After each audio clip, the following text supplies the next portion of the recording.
என்ன செஞ்சிருவாங்க? என்ன பண்ணிட்டு போகிறாங்க? என்ன செஞ்சிருவாங்க சொல்லுங்களேன்? ஒரு மனுஷனை அவமானப்படுத்தினா அது அவங்களுக்கு பெரிய சந்தோஷமா? அவமானப்படுவதில் சந்தோஷப்படுகிறவர்கள் எந்த கூட்டத்தை சார்ந்தவங்க பாருங்கள். நியாயம் தீர்க்கிறதுல ரொம்ப சந்தோஷமாக எதிர்பார்க்குறங்க யாருடைய கூட்டமாக இருக்கும் பாருங்கள். விழுந்த ஜனம் வாழணுங்க. வாழுகிற ஜனத்தை விழ வைக்கிறவர் அல்ல, விழுகிற ஜனத்தை வாழ வைக்கிறவர் தான் என் தேவனை கர்த்தர். வாழ்வார், மீள்வார், வெளியே வருவார். நிச்சயமாக அநேக நன்மைகள் நடக்கும். நான் பார்க்க தான் போகிறோம். ஆமாம், இனி என்ன நடக்குதுன்னு பாருங்கள். நிச்சயமாக கர்த்தர் சொன்ன வார்த்தையை அவர் நிறைவேற்றுவார்.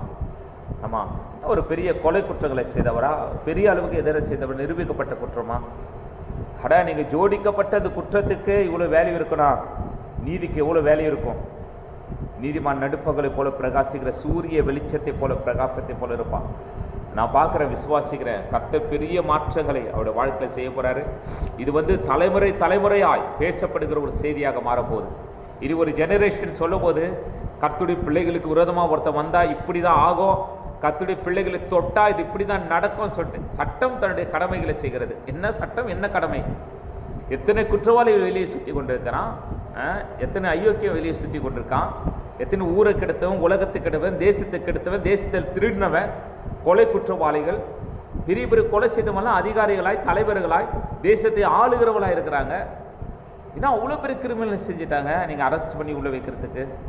ஆனால் சொல்கிறேன் பாருங்கள், காலங்கள் மாறப்போகுது. நான் சொல்கிறேன், கர்த்தருடைய ஊழியக்காரன் அந்த இடத்துல காலம் மாறும். ஆமாம், மாறும். உண்மை நீதின்னு ஒன்று தான் இருக்குதுங்க.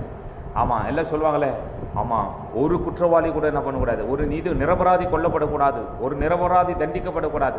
இதுதான் சட்டம். அது உண்மையானால் நிரபராதி நிச்சயமாக தண்டிக்கப்பட முடியாது. அவர் குற்றத்தை அவர் நிரூபித்து, ஆனால் இது இல்லைன்னு சொல்லிட்டு வெளியே வர நாட்களுக்காக நான் கர்த்தரை ஸ்தோத்திரிக்கிறேன். நான் பார்க்குறேன். ஆமாம், ப்ரொஃபெட்டிக்கல் மினிஸ்ட்ரிஸ் அநேகம் செய்கிறாங்க. இது ஒரு தீர்க்கதரிசியாக சொல்கிறேன். வெளியே இதுவரை இல்லாத ஒரு வாழ்க்கை வாழ போகிறாங்க. இனி நான் சொல்கிற ப்ரொடெக்ஷனாக ஊழியம் நடக்க போது, இனி யாருமே தொட முடியாத அளவுக்கு ஊழியத்தை கர்த்தர் செய்ய போகிறார். உலகமே இனி பார்க்க போகுது. இன்றைக்கி எவ்வளோ பேட் நியூஸ், 10 டேஸாக அப்படி ஆகிட்டார் இப்படி ஆகிட்டு, தலைமுறை ஒளிவெல்லாம் இல்லைங்க. கர்த்தருடைய நாமம் அங்கே அவருடைய பேர் தூஷிக்கப்படக்கூடாதுன்றதுக்காகவும் அவர் பேருக்கு எந்த தீங்கு வந்துடக்கூடாதுன்றதுக்காக தான். இல்லைனாக்கா போன வருஷமே இந்த காரியத்தை செய்திருக்க முடியும். ஏன்னா இப்படி பண்ணுறவங்களுக்கு என்னென்னா செஞ்சுட்டு பெரிய குற்றத்தை செய்துட்டு வந்துருக்க முடியும். இப்படி பண்ணுறவங்களெல்லாம் விட்டு வந்தது தான் அவர் செய்த குற்றம். உண்மையை சொல்லலாம், இப்படி செய்தவர்களுக்கு வேறு விதமாய் அதை பதிலடி கொடுக்க முடியாமல் கர்த்தர் ரீதியிலே யோசிச்சார் பாருங்க. அதுதான் நீங்கள் சொல்லணும்னா அவர் மேலே குற்றச்சாட்டுகள், அதுதான் குற்றச்சாட்டுகளில் சொல்லலாம். அவர் தேவனை நம்புகிற மனுஷங்க, முழங்கால் படி இருக்கிறவன் துதிக்கிற ஒரு நாளும் படவிடுதா சரித்திரம் இல்லை. நான் சொல்கிறேன், இனி ஒரு புதிய சரித்திரம் ஜான் ஜவரேஜுக்காக எழுதப்படுகிறது. அது என்னவென்றால், கர்த்தரை துதிக்கிறவன், கர்த்தரிடத்தில் ஜெபிக்கிறவன், ஆராதிக்கிறவன் இப்படி தான் இருப்பான்.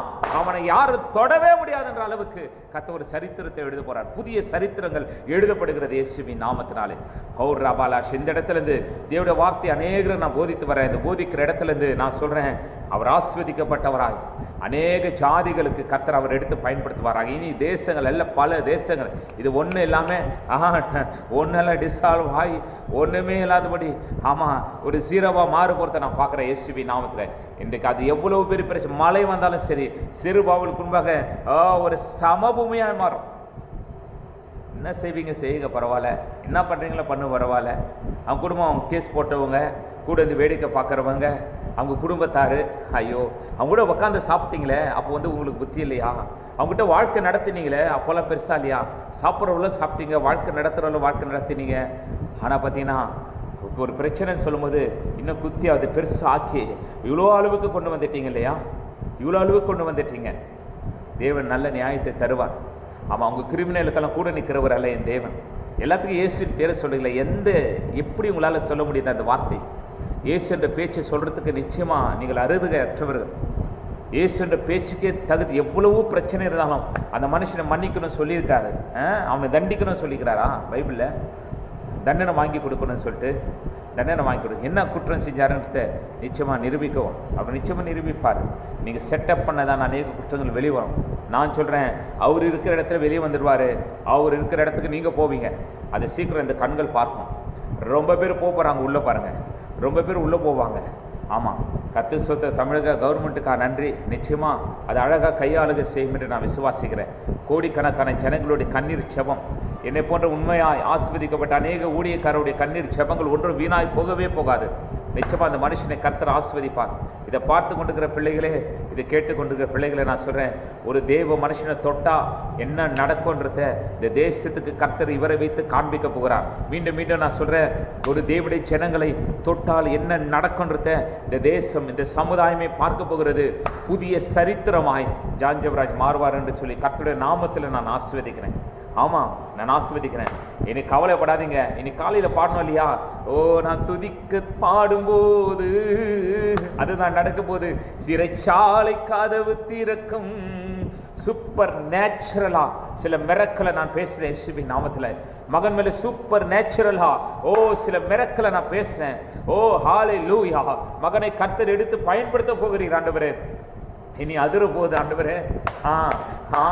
ரீபானம் நிச்சயமா புதுசா வர போறாரு பாருங்க. வெளியே ஒரு புதிய சரித்திரத்தை படைக்க போறாரு. பெரிய காரியங்களை கர்த்தரை கொண்டு செய்ய போறாரு. இன்னைக்கு உலகம் குற்றப்படுத்தினவரெல்லாம் பார்க்க போறாங்க. வெட்கப்பட்டு போகும்படியாய் கர்த்தர் செய்ய போறாரு. எந்தெந்த வாய் பேசிச்சோ அந்த வாய்கள் மூடிக்கொள்ளும்படியாய் கர்த்தர் மேல் வாயோடு ஒட்டி கொள்ளட்டும் இயேசுவின் நாமத்தினாலே. இனி ஒரு தேவ மனுஷனை குறித்து பேசக்கூடாதபடிக்கு அவன் தலைமுறைகள் சபிக்கப்படட்டும். நான் சொல்றேன், தேவ மனுஷனை குறித்து ஒருத்தர் பேசினா அவன் தலைமுறைகள் நல்லா இருக்காதுங்க. நான் சொல்றேன், அவன் தலைமுறைகள் சீர்பட்டு வந்ததாக நான் பார்த்ததே கிடையாது. தேவ மனுஷன் தேவனுக்காக ஊழியம் செய்கிற உன்னதமான ஒரு தேவ மனுஷனை குறித்து எவன் பேசினாலும் சரி, அவன் தலைமுறைகள் நீடித்து வாழ்வதான சரித்திரம் நான் பார்த்ததில்லை. ஒருவேளை நீங்க பார்த்திருக்கலாம். மன்னிக்கிற தேவன் தான், தண்டிக்கிற தேவன் அல்ல. கிருபையுள்ள தேவன் தான், கிருபை பேசுகிற பிரசங்கியார்கள் தான். ஆனால் கிருபை பேசுகிற பிரசங்கியாருக்கு ஒரு பிரச்சனை வந்துச்சுன்னா அதை பார்த்துக்கிட்டு அமைதியாக உட்காந்து கொண்டிருக்கிற தேவன் அல்ல. அவர் இறங்க பாருங்க.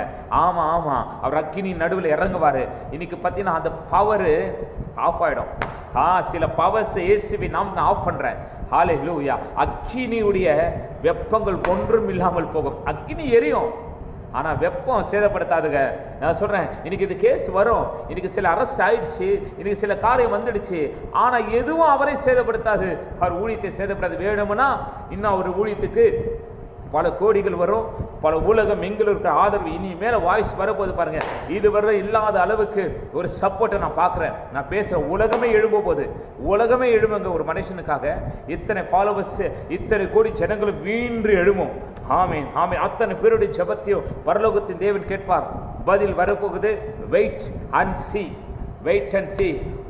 அவரை அரெஸ்ட் பண்ணி ரொம்ப சந்தோஷமா, அப்பா காரியத்தை சாதிச்சுன்னு சொல்லிட்டு ரொம்ப சந்தோஷமா இருக்கிற அருமையான மகளே, அருமையான மகனே, முன்னெல்லாம் மகன் மகள் சொல்றது கூட கஷ்டமா தான் இருக்குது.